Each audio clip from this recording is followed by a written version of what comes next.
Hello and welcome back to another edition of Press Pass on GNAT-TV. I'm Andrew McKeever, the news director at GNAT-TV's News Project. It's a pleasure to have you with us today on Tuesday, April 2nd. Also a great pleasure to be joined by a friend and colleague. Howard Weiss-Tisman is a reporter for the Vermont Public and covers southern Vermont. Howard, great to have you back. Good to see you. Good to be here. It's been way too long. It has been a while. We've done the Zoom version a couple of times, but this is way better to have you right here in the studio. So, yeah, so it's been a busy couple of weeks. I guess we got through town meeting there a month or so now.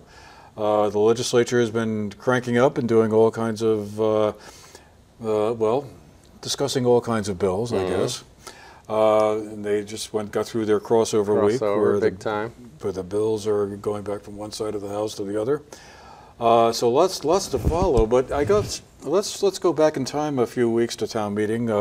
We bumped into each other there at the Londonderry town meeting, which I thought was kind of an interesting one. A couple of interesting takeaways from that. They voted on that wastewater bond, and they had a short-term rental discussion, and also a local option tax discussion. But I guess I just wondered, what did you make of it? Because we haven't had a chance to talk since then.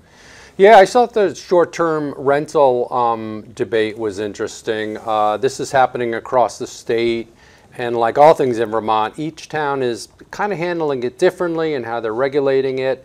Some are asking short-term rental owners, to register with the town. Some towns are trying to put some kind of restrictions and everything. And what happened at town meeting in Londonderry is the town voted to hire an administrator, especially someone to take care of it. Londonderry is a mountain town. They have a lot of vacation folks there. And I can't remember the number they said, but the short-term rentals have really been increasing over the past few years. And so they put in some regulations that kick in, I think, in July. And what they did at town meeting is they authorized money to hire a town administrator, someone especially to take care of it. So it'll be interesting to see, having someone dedicated to this, what it's going to mean in getting the word out and enforcing this. So it was pretty overwhelming. A lot of people stood up. There were even, which I thought was interesting, some short-term rental owners at town meeting who stood up and said, I'm okay with this, that we understand that there's certain guardrails put in place, and so that happened. And as you said, also the town voted for this big wastewater project. These are two projects happening in South Londonderry and in town. And again, there was a lot of support for that. That was an Australian ballot, so that was something that we learned later in the day, that the town supported this. It's good for development. It's good for housing. We've been talking a lot about housing. And that project, I think it was $7–8 million, with a lot of help that they were getting. So yeah, maybe it's good for town. Londonderry has faced a lot of challenges this past year with the flooding. So it's good to see the town kind of rallying behind that and looking towards the future. Yeah, those two things are kind of linked, it seems like to me. I mean, because so much of the housing discussion eventually gets very quickly gets to the infrastructure side and the wastewater and sewer capacity, and to build the kind of housing units that are being talked about in terms of what's being needed, always seems to get back to, we need more than just private septic systems. That's right. That's right. And again, this is a conversation that is happening around the state. A lot of towns, regions are trying to use, we have this COVID money, we have this ARPA money. It fueled a lot of ideas, a lot of development around the state, and the idea is that if you have the infrastructure there, it's that much easier. It's still a lot of challenges to development, a lot of challenges to housing. It's still very expensive. There are zoning laws, there's Act 250 hurdles to talk about and get over, but having the wastewater system in place is certainly a big step towards making some of that development happen. Yeah, so I guess I'll be moving forward on that, and excuse me, but also, like you say, on the short-term rental thing, boy, that's an issue that I'm seeing popping up on select board agendas and all over the place around here. I imagine it's probably, is it the same over in Windham County? I'm seeing a lot of towns who are starting to focus on regulating the short-term rentals so that it's not just sort of, hey, whatever you want to do with your Airbnb, that's great, and have fun with that. Yeah, it's a nuanced conversation. I mean, the short-term rental community, if you will, point out that there have been studies that this is not greatly impacting. We have a housing problem here. We have affordable housing problem. We have a what they call mid-range housing issues. The number of short-term rentals, some people say, doesn't have a huge impact on that we have housing issues that we need to tackle. But for a variety of reasons, in some neighborhoods, it's that there's been parties. In some neighborhoods, there have been parking issues with some of these short-term rentals. So it's certainly something new in that it's, I don't know, 10 years, 15 years. It's been growing. So towns are trying to get their arms around it, to try to understand it and control it a little bit. Yeah, well, again, that'll be another thing that'll be interesting to see what that all winds up. Because, well, as you say, it's been discussed, I mean, to an incredible degree over the past, 10 years at least. You know, housing in Vermont is a problem. Yeah. But, well, let's move on from there. I mean, the other big issue that I think surfaced around at town meeting were the school budgets. Across the state, I think, roughly 1/3 of the school budgets that were proposed were defeated by voters. And so I guess I'll be going back for a second try, probably, well, I mean, I suppose probably starting this month and next. But what is your sense of that whole situation? I mean, education taxes or the property taxes that finance education took a sharp upward, tilt there. Where do you think this is all going to wind up going? I mean, there's so much to talk about with this between school construction and the wealth tax that's been proposed by Representative Kornheiser, who's over again in your neck of the woods over in Brattleboro there. That's right. What do you think is going to be the longer term story here? Well, as we said before we came on, we've been talking about school construction for a very long time. This is a perennial issue in Vermont, and it really came to a head this year. There were a lot of different reasons. One reason was post-COVID, in that a lot of the federal money that the schools got and towns got, to some degree, kind of ended. So there were some holes there. There's a new state law. Lawmakers last year tried rejiggering the education tax, tried setting up these thresholds, which is way too complicated to get in, and I'm not even sure I 100% understand it, but it kind of blew up in their face. Budgets went through the roof statewide, and I think it's important to recognize while 30% were defeated, which is historic and high, a majority were approved. Most of the school budgets in this region, in Bennington County and Windham County, were approved. People like to talk about education taxes, but people don't like to cut their own schools. So I'm not quite sure where it's going to go. I don't know if we're just going to keep talking about this. It seems like there's got to be a limit on what people are going to pay. There is a debate going on in the legislature now having to do with school construction. There was a report done last year. Vermont has not been investing in schools for about 10 years now, or a little more, and the bill is just adding up. I think an important thing to point out is that there was a vote in Woodstock area for Woodstock High School and those schools and that supervisory union for $99 million high school, huge price tag, which was defeated. And that's a relatively well-off area, and they're not willing to pay for the building. So how are we going to keep paying for schools? How are we going to invest in our schools? Some people are trying to put the two things together and say, hey, we need to consolidate, especially at the middle school. It doesn't make sense to invest 2 or 4 or 10 million or more in a small school with 30, 40 kids. So I don't know. The legislature has a lot on its plate this year. This school construction study came out, but it doesn't look like they're going to move forward on it as far as finding a way to pay for it. But as far as the future of education funding, I think that school construction story is kind of where the rubber's going to hit the road, at least for now. I think that we're still going to see high taxes. We're still going to see schools challenged by low enrollments, and which kind of fuels the whole thing.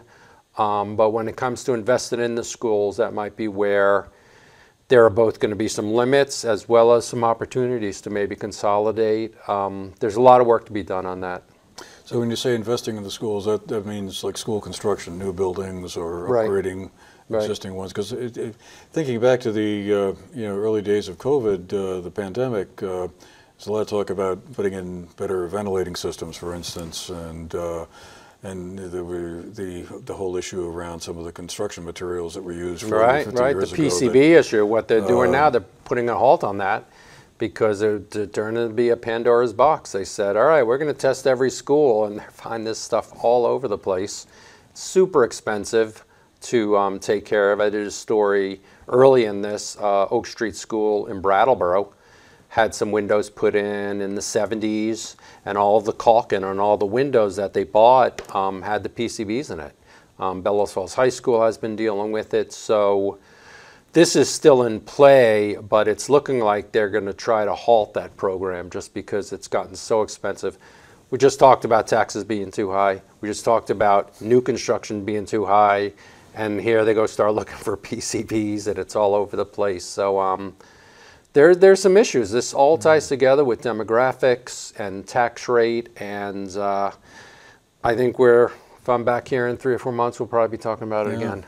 Because one of the ironies that's been pointed out to me on more than one occasion, in fact earlier just today, as a matter of fact, in another conversation, was that why is it our school taxes going up and enrollment is going down?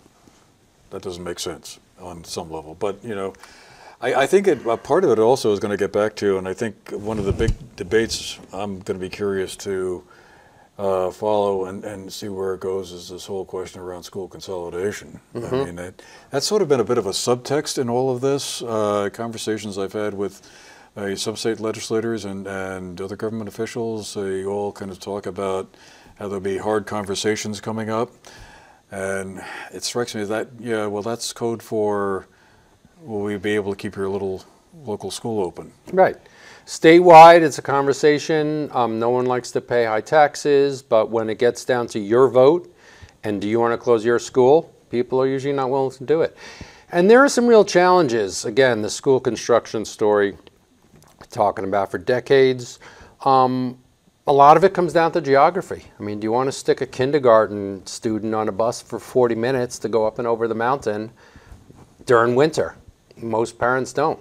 There's that whole thing of losing their community school and their whole community, but I think even beyond that, just the real logistics of closing schools. Now, there are schools in the state, when you really get down to the granular level, there are some opportunities possibly for consolidation, but widespread consolidation with our geography and everything else, it's not as easy as if you're in Philadelphia, you can close 5 schools, right, in like 20 blocks or something like that, but it's just not that easy here.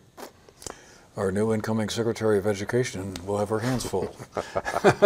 Indeed. But that's another whole story. Yes, for we many should probably reasons. leave that for another time, once she's actually the Secretary. There you go. But anyway, well, moving on, you've done a number of really interesting stories lately with Vermont Public, some really terrific reporting. And one of the ones I know you wanted to talk about was this one that just, is going to be coming out, tomorrow or whatever, on the Copley Hospital in Morristown? Morrisville, that's Morrisville, right. Yep. What's the story there? So this does have some local connections. Copley Hospital is asking the Green Mountain Care Board for, it's relatively rare for hospitals to ask for a mid-year price increase. Vermont is the only state in the nation that has a regulatory body overseeing hospitals, which I've learned in reporting, which I find really interesting. So hospitals have to get their budgets approved on an annual basis. And if the hospitals want to raise their prices, they have to ask regulators for approval. And that's what's happening here. Copley Hospitals say they are facing a $3 million budget deficit. They're saying that their cash on hand is dangerously low. And they're saying that they really need this money to survive without making some really tough decisions. So last week, I reported that they're asking for this price increase. The Green Mountain Care Board is meeting Wednesday, tomorrow. I'm not sure when this is going to air, probably after that. But this also comes as the Green Mountain Care Board prepares the upcoming budget season. That usually happens they start talking about it in May, June. The budget hearings are July, August. The fiscal year starts October 1st. And just like we're talking about our schools, actually there are some really interesting connections. Some people say that our hospital system, like our education system, is just built for a different time. Was built for a time when there were more Vermonters, was built for a time when healthcare looked very different. You used to go in for a procedure at the hospital and you'd stay there 2, 3, 4 days. Now there's technology, you're done in the afternoon. So some people say we have too many beds, we have too many rooms, we have too many hospitals, and maybe there can be some consolidation. The Green Mountain Care Board calls this sustainability. It's something they've been talking about a long time, not quite as long as education funding, but you wonder, when are these hard decisions going to be made? I mean, they are not easy decisions. I understand these communities rely on these hospitals. They provide a lot of jobs. Like, no one likes to see their small their small schools closing. They also don't want to shutter their hospital. And so, God forbid, there's an emergency. Instead of driving 10 minutes, now you got to drive 40 minutes. So it's life and death. I get that, but these prices just go up. This healthcare funding, I don't know which make your eyes glaze over quicker, healthcare funding or education funding. It would be an interesting experiment. Healthcare funding is kind of boring, but if your insurance rates are going up, yeah. I'm talking to you at home, listening, watching GNAT-TV, a big reason why our insurance rates are so high is because the hospital spending goes up. Blue Cross Blue Shield of Vermont is always pushing back on this. This hits small business owners big time.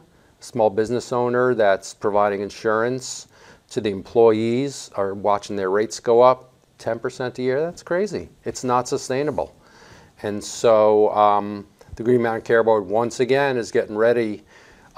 They're setting their limit, I think, this year at like 3.5%, which is really low. Every hospital saying they need at least 8%. Some are in double digits. And so that's what happened at Copley Hospital, is that last year the Green Mountain Care Board kept things low. Copley said we need 15%. Green Mountain Board said no, you're only getting 8%. And now they're running out of cash. They just don't have the money to, they're paying their bills, but it sounds like it's really tight there. So the Green Mountain Care Board, which regulates the hospital spending, I think it's going to be a very, very tough budget season coming up. So the Copley Hospital then wants to do something that very rarely happens, which is to get a midterm adjustment. Right. They want to raise their prices in the middle of the year. Yeah. Which is, there's like in statute, if it's extraordinary circumstances, they're allowed to do it, but some people are saying that these are not extraordinary circumstances, that, maybe they need to cut something, maybe they need to cut staffing. I don't know what the answer is, but we'll see what happens tomorrow, the Green Mountain Care Board. I'd be surprised if they give it, but we'll see. Because this has been another theme that's been recurrent, as you mentioned there, around the state. A lot of hospitals struggling financially, and it's sort of been my sense that it seemed like, particularly after the pandemic was over, that they were on a little bit more firmer footing, but probably that's not the case. But well, they were on firm footing because they got a ton of COVID money. Right. That's what happened. Right. So during COVID, tens of millions of dollars flowed in federal aid. And you can even see it in these graphs that all the hospitals put out. Copley Hospital has been losing money since 2016. Every single year they've been running in the red. Every single year, except for COVID. Little bump. They got, I think, $8 million. And so that year was profitable. But these institutions have been in the red year after year. And again, that's what our insurance rates, that's why our insurance rates are so high. We're basically keeping these institutions afloat. And it's very controversial, so I don't want to make anyone mad or get too deep into it. But it's a challenge. Springfield Hospital was another hospital that was struggling there for a while, but they seem to be out of the headlines recently. Yep, I know they were. It seemed like that was they were in danger of going under, but I guess that they must have dodged that one. Well, I mean, over here in Bennington County, of course, Southwestern Vermont Medical Center now has a very close relationship with Dartmouth, Dartmouth Medical Center over in New Hampshire. I mean, that seems, is that like the model that we're going to be seeing?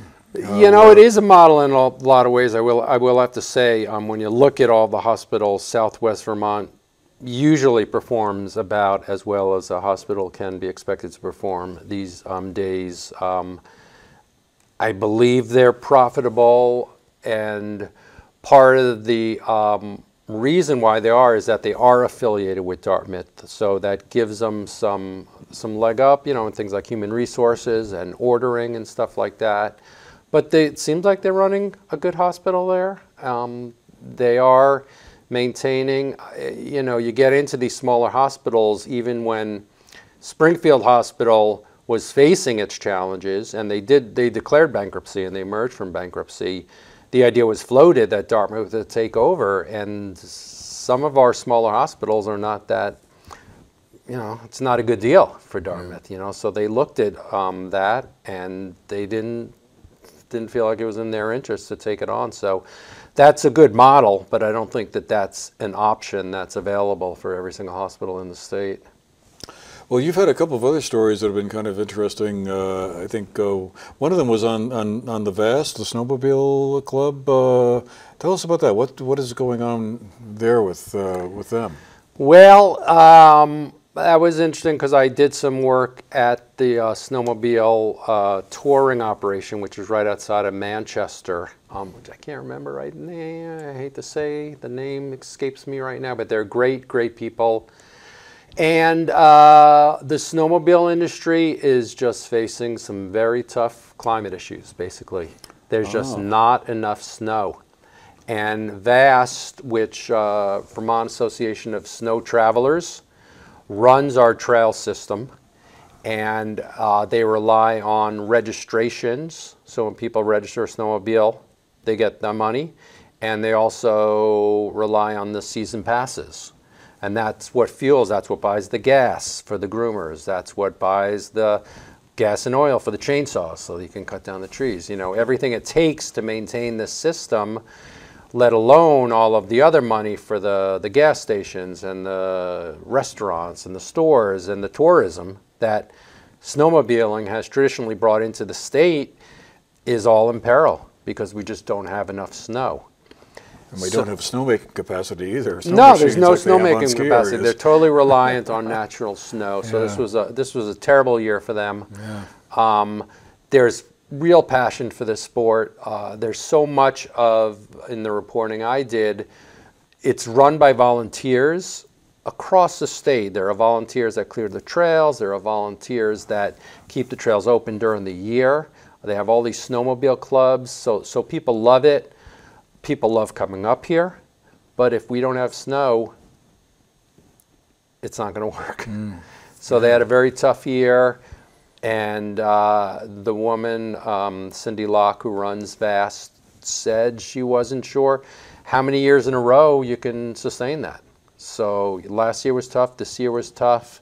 I think in the reporting I did, the number of people buying season passes is down by about half since 2001, so in the past 20 years. So yeah. It's going to be a challenge to keep that going without the snow. Wow, yeah, because that is, I'm sure, a big money producer for a lot of towns. Yeah, this area too, that whole region over there, Green Mountain National Forest, some of the best riding in the Northeast. When the snow is good, it's beautiful in those trails back there, but gotta have snow. Well, before we have to run, there's one story we absolutely have to talk about. Because it seems like it's topic A everywhere I go. And that, of course, is the eclipse that's coming next Monday on April 8th. Perhaps by the time the show's aired, it'll already have happened. We'll already know about that story. But my gosh, predictions of 160,000 extra tourists coming into the state during what's usually a pretty quiet time of the year on the tourist side. 60,000 additional vehicles, I think I heard, going up to, I guess, the epicenter of the whole thing, where the eclipse will be crossing Vermont, up around Burlington, St. Albans, Right. the Champlain Islands. It'll be the hot spot, I guess, to be. But you had a great story comparing this to an event 20 years ago. Fish I would concert. never have made a connection between the Fish concert and an eclipse, but you found it. It was a fun story. It got a lot of hits. There were a lot of Fish fans out there. So when Fish played in Coventry in 2004, the state highway system was overwhelmed. What happened was there were 3 days of rain before the concert. They had planned to park all these cars in the fields, and all the fields were a muddy mess. So there were traffic backups for 30 miles on Route 91. People just parked their car on the interstate. Mini Woodstock, huh? It was a mini Woodstock. Got out of their cars and walked. Now it's not total apples to apples, because that was one event in one place, and people pushed back down a little bit. But the bottom line is that Vermont highway system was not built for this kind of traffic. And that's what people are saying. Again, we're talking about this before the eclipse. We'll have to see what happens. So this all might be moot by the time this airs. But the big challenge is going to be when this thing is over, around 4 o'clock, 4:30, and everyone gets back on the highway at the same time. Mostly heading south. Some might be going up to Montreal or whatever, or east or west. But a lot of folks coming up from Boston, coming up from New York, are going to be up and down 89, 91. And that highway was not built to see 200,000 people in an hour. So Vermont Emergency Management is saying, prepare. Buy your gas, Andrew. Buy your gas Sunday. Right. Do not go get gas on Monday. Get your supplies. Stay off the highway if possible. Vermont Emergency Management is saying, if you do come up, stay overnight. Try not to get home that day. But there's been a lot of build up to this. A lot of people talking about it. A lot of planning. And we'll see what happens. I was just checking my app. It looks like the sun is going to be out. So that is the first step. Right? The weather looks good. The hoopla. If we had a cloudy day That's or right. rainy day, the big sky show spectacular Right. would. But that being said, we're also getting snow. So Right. there's a chance that the Yeah, back really. roads are going to be a mess on Monday. Right. We'll see. We'll see. One way or the other, the sun and moon are going to do their job. So. I've never seen a total eclipse of the sun. I've been doing a little research on it for a couple of stories, and everyone says it's like an amazing spectacular. So Right. we'll see. But like you say, at least one would think anyway that the hotel industry, the lodging businesses, would be going, yes. It's good for business. Like we said, it's a slow time of year. We're not in foliage. We're not in ski season. So the businesses they're definitely excited. Yeah. Good little shot in April. Should be good. Yeah, we'll see what happens. Well, Howard, I guess we're going to leave it there. But again, thank you very much for making the time for this conversation. It's always fun to have you on the show. And, good to be here. And hope you folks enjoyed our conversation as well, too. And great to have Howard Weiss-Tisman, reporter with Vermont Public, covers southern Vermont and everywhere else around the state. Sounds like it. If you're covering a Fish concert in Coventry, then you're there doing your north and south. Anyway, thanks again for being with us. Hope you found our show interesting. We'll see you again the next time.